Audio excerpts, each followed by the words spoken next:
औज़ुबिल्लाहिमिनश्शैतानिर्रजीम बिस्मिल्लाहिर्रहमानिर्रहीम। अस्सलाम वालेकुम dear students, welcome to physics with Shahbaz Aslam. मैं हूं मोहम्मद शहबाज असलम, आपका फिजिक्स टीचर।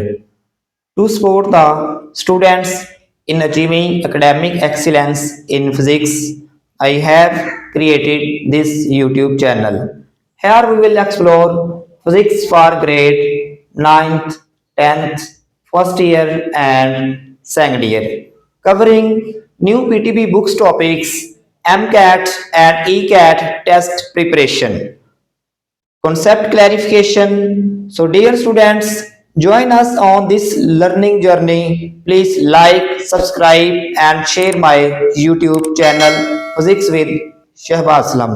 आज का लेक्चर स्पेशली उन स्टूडेंट्स के लिए है जिन स्टूडेंट्स को न्यूमेरिकल प्रॉब्लम सॉल्व करने मुश्किल लगते हैं। तो आइए मैं 5 स्टेप्स आज आपसे डिस्कस करूंगा, जिन स्टेप्स को आप अमल करके आप बड़ी आसानी से न्यूमेरिकल्स को सॉल्व करने के काबिल हो जाएंगे। स्टेप नंबर 1 है लर्न फार्मूलाज। जिस चैप्टर्स के आप न्यूमेरिकल सॉल्व कर रहे हैं उस चैप्टर के सबसे पहले आपको फार्मूलाज याद करने होंगे। ट्रेडिशनल टीचर्स ये कहते हैं कि सबसे पहले कॉन्सेप्ट फिर फार्मूलाज। मेरा मेथड ये है कि सबसे पहले स्टूडेंट्स फार्मूले याद करें, उसके बाद आप कॉन्सेप्ट्स की तरफ आए, क्योंकि जब आप फार्मूले याद करते हैं तो आपको फार्मूलाज के जो टर्म्स हैं उनको भी साथ याद रखना होता है। तो आपको बेसिक कॉन्सेप्ट्स जो है इन फार्मूले से ही मिल जाता है। आप जानते हैं कि Newton second law F is equal to ma। आपको याद रखना होगा कि F इसमें फोर्स है, m इसमें मास है और a इसमें एक्सेलरेशन है। इसी तरह से वेलोसिटी के एक फार्मूले की बात करें तो आप जानते हैं कि displacement over time, d displacement है और t हमारे पास टाइम है। तो आपको फार्मूले जब याद करने हैं तो साथ इनकी टर्म्स को भी याद कर लेना है। स्टेप नंबर 2 है कॉन्सेप्ट। कॉन्सेप्ट्स के लिए आपने जो स्टेटमेंट आपको न्यूमेरिकल्स की गिवन होगी उसकी आपने जर्नल रीडिंग करनी है। जब आप जर्नल रीडिंग करेंगे तो आप आइडेंटिफाई करेंगे कि इसमें गिवन डाटा क्या है और हमें रिक्वायर्ड क्या है। जब आपको टर्म्स याद होंगे इस चैप्टर्स के, उसके फार्मूले याद होंगे तो आप इजीली आइडेंटिफाई कर लेंगे कि इस न्यूमेरिकल में हमें गिवन डाटा क्या है और रिक्वायर्ड डाटा क्या है।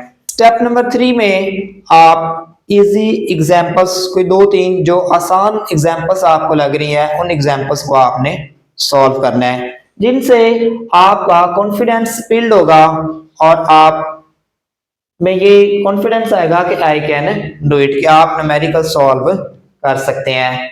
स्टेप नंबर 4 है solve difficult examples. Step number 4 में आप जो आपको न्यूमेरिकल्स या एग्जांपल्स डिफिकल्ट लगती हैं उनको आपने सॉल्व करना है। बहुत सारे स्टूडेंट्स का कहना है कि सर हम इजी से डायरेक्ट डिफिकल्ट की तरफ क्यों आ रहे हैं, हम मॉडरेट न्यूमेरिकल्स को सॉल्व करना चाहिए।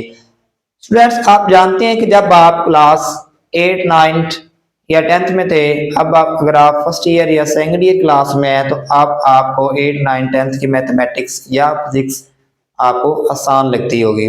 उसकी ये वजह है कि अब आपने मुश्किल न्यूमेरिकल्स, मुश्किल चीजें जो है ना वो सीख ली हैं। बिल्कुल इसी तरह से अगर आप डिफिकल्ट एग्जाम्पल्स को सॉल्व करना सीख लेंगे, और इसके लिए आपने ये करना है कि आपने अपने टीचर से या ट्यूटर से जिनसे आप फिजिक्स पढ़ रहे हैं या फिर आप यूट्यूब चैनल से हेल्प ले सकते हैं, और आपने मुश्किल न्यूमेरिकल्स को सॉल्व करने की प्रैक्टिस करनी है। इसका फायदा ये होगा कि step number 5 solve moderate numericals. Students आप जो मॉडरेट न्यूमेरिकल्स हैं इनको आप खुद ब खुद सॉल्व करने के काबिल हो जाएंगे और यू गेट सक्सेस।